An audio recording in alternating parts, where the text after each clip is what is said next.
वो एक शाम जो परदेश में उतरती है, तुम्हें खबर ही नहीं दिल पे क्या गुजरती है। दुआएं मां की पहुंचाने को मीलों मील जाती हैं कि जब परदेश जाने के लिए बेटा निकलता है।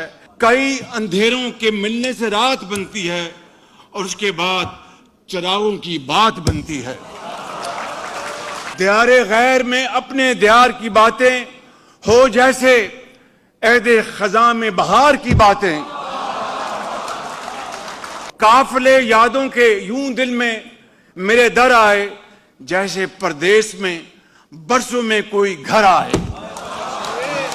मैं सिद्ध के दिल के साथ इस बात का एतराफ़ करना चाहता हूं कि आप अपनी मेहनत से जो रिज़्क़ हलाल कमाते हैं, ये जो साल गुजरा है आपने पाकिस्तान अपनी खून पसीने की कमाई से 38.5 अरब डॉलर पाकिस्तान आपने भिजवाए हैं। आपने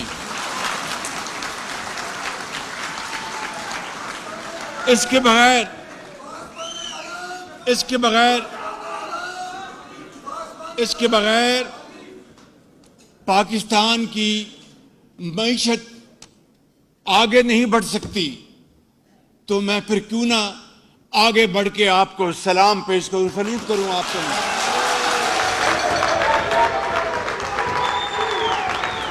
बिस्मिल्लाहिर्रहमानिर्रहीम।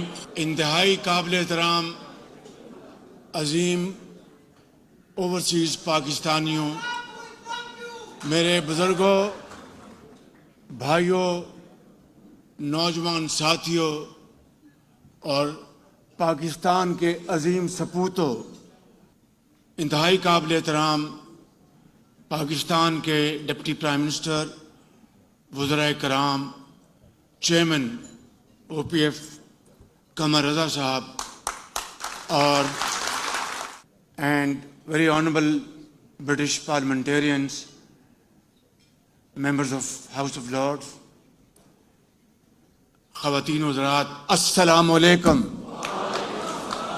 आज मेरे लिए ये इंतहाई इज़्ज़त और खुशी की बात है, समंदर पार अजीम पाकिस्तानियों के सामने खड़ा हूँ।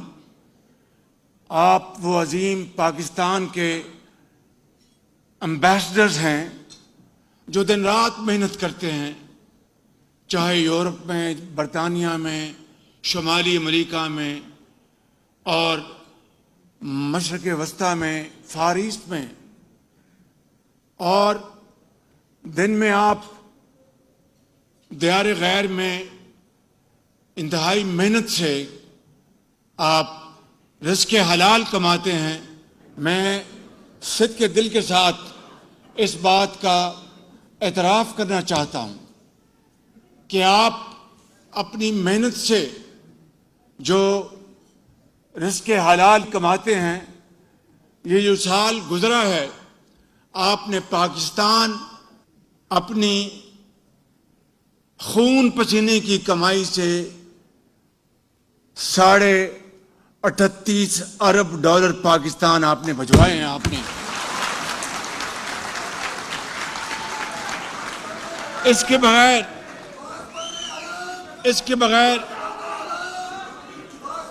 बगैर पाकिस्तान की मईशत आगे नहीं बढ़ सकती। तो मैं फिर क्यों ना आगे बढ़ के आपको सलाम पेश करूं, सल्यूट करूं आपको।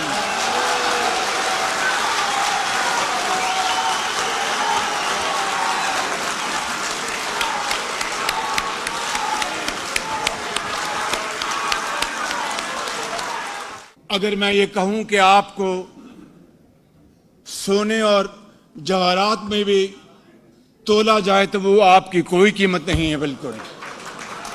और फिर ना सिर्फ माशी तौर पर, सियासी तौर पर जिस तरह आप पाकिस्तान का हर जगह दिफा करते हैं, उसके लिए भी मैं आपको सैल्यूट पेश करता हूं।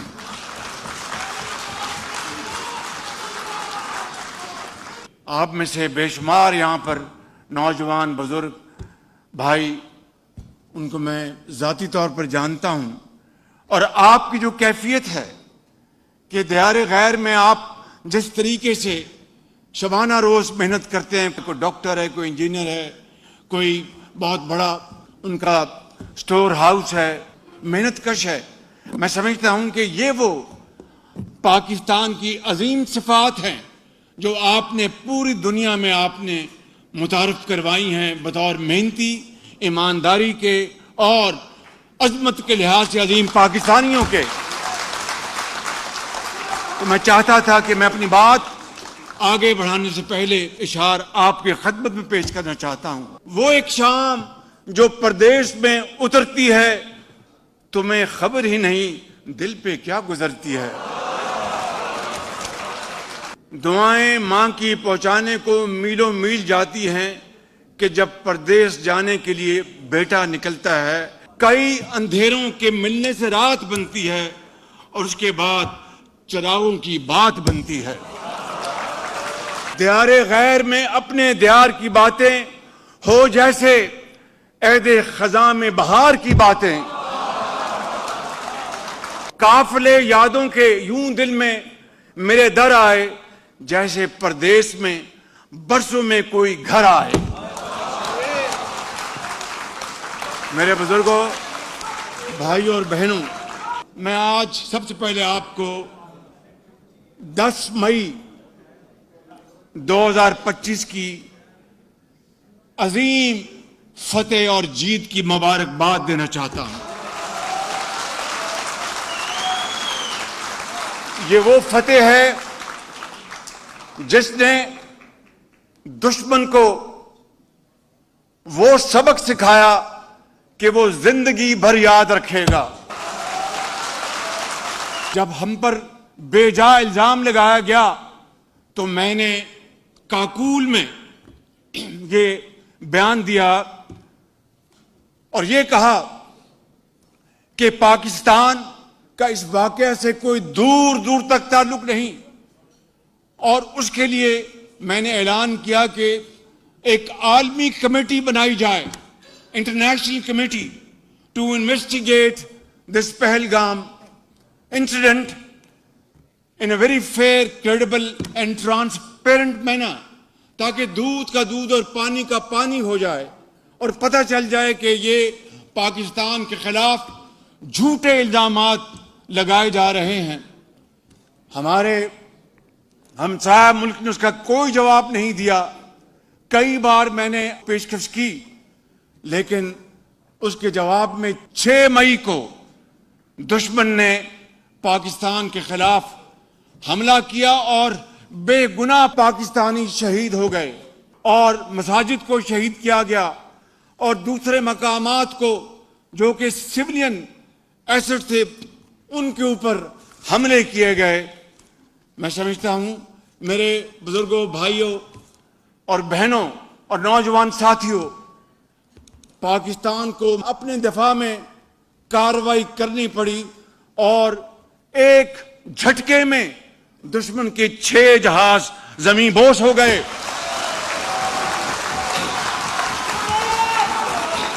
दुश्मन को चंद घंटों में पता लग गया कि अगर बात दूर निकली तो बहुत दूर तक चली जाएगी।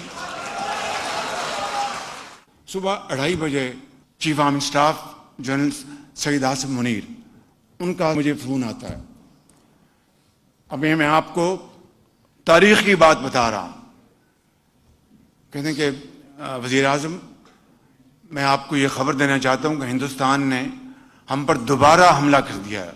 आप यकीन करें कि सईद आसिम मुनीर की आवाज में बला का ठहराव था, यकीन मुकम था और इंतहाई एतमाद के साथ बात कर रहे थे और खुदा के ऊपर भरोसा करके मुझे कहने लगे कि वज़ीर आज़म, अब मुझे आप इजाज़त दें कि चूंकि दुश्मन ने दोबारा ये मकरू हरकत की है तो अब हम उनको वो सबक सिखाएंगे कि वो जिंदगी भर याद रखेगा।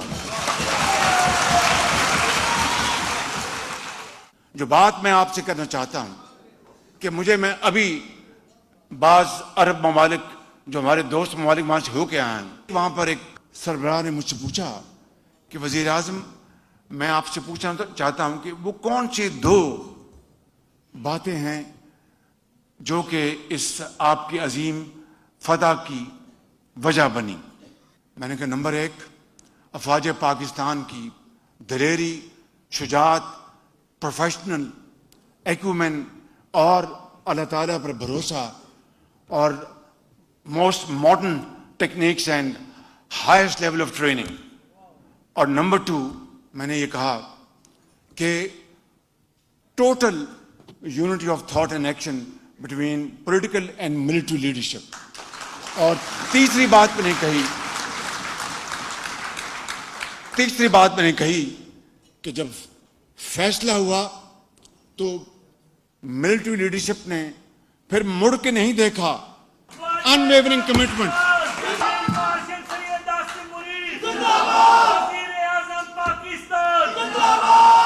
शायर कहता है कि उठ बांध कमर क्या डरता है, फिर देख खुदा क्या करता है। फील्ड मार्शल आसिम मुनीर ने इस जंग को लीड किया।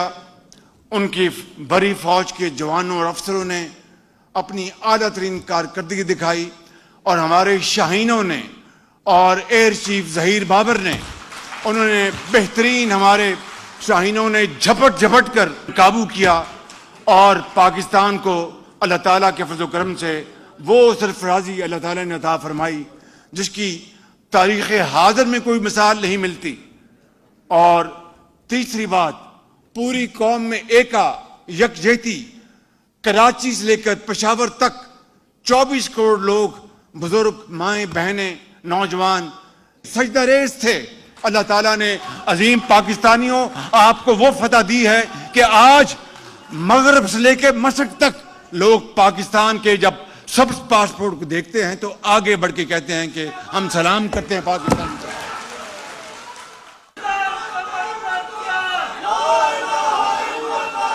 और इस मार्के हक के ऑपरेशन में, जिसे हम ऑपरेशन बनियान मरसूस कहते हैं, के दौरान दुश्मन का एक गोला लेफ्टिनेंट कर्नल जहीर अब्बास के घर के करीब आकर लगा, जिसके नतीजे में उनके कमसन बेटे इर्तज़ा अब्बास वो शहीद हो गए, जबकि उसके वालिद लाइन ऑफ कंट्रोल पर अपनी जिम्मेदारी अदा कर रहे थे। मैं भी, सदर पाकिस्तान भी, फील्ड मार्शल सईद आसिम मुनीर, हम सब ने उस नन्हे मुन्ने बच्चे का जनाजा पढ़ा। खुदाए बुजुर्गों बरतर की कसम है कि वो बच्चे का चेहरा फूल की तरह खिला हुआ था। मैं आपको आज ये कहना चाहता हूँ कि हमने उस कभी हरकत का भरपूर बदला लिया है। सीज़ फायर हो चुकी, अब हम अमन चाहते हैं, हम तरक्की चाहते हैं, खुशहाली चाहते हैं और पाकिस्तान के अंदर बेरोज़गारी का खात्मा चाहते हैं, सरमायाकारी चाहते हैं। और मैंने ये ऑफ़र कई मरतबा मैंने दी है, दुनिया ने सुनी है। ये ऑनरेबल पार्लियामेंटेरियन बैठे हैं, आप लोग बैठे हैं, मैंने ये बात कई मरतबा की कि हम कश्मीर, हम पानी के मसले के ऊपर, हम ट्रेड के ऊपर, हम काउंटर टेररिज्म के ऊपर हम बैठकर बात करना चाहते हैं। Not from a position of weakness, हम बराबरी की बुनियाद पर आपसे बात करना चाहते हैं और ये मसाइल, कश्मीर के और दूसरे मसाइल हल करना चाहते हैं, क्योंकि खित्ते में हम हमसाया हैं। अब ये हमारे ऊपर है कि हमने अमन से रहना है या एक झगड़ालू हमसायों की तरह रहना है। मैं समझता हूँ कि हमारी ये दिली ख्वाहिश है कि हम इज्जत और वकार के साथ वहाँ पर रहें, लेकिन मैं समझता हूँ कि इसके लिए कश्मीर का मसला हल होना एक बुनियादी सतून है।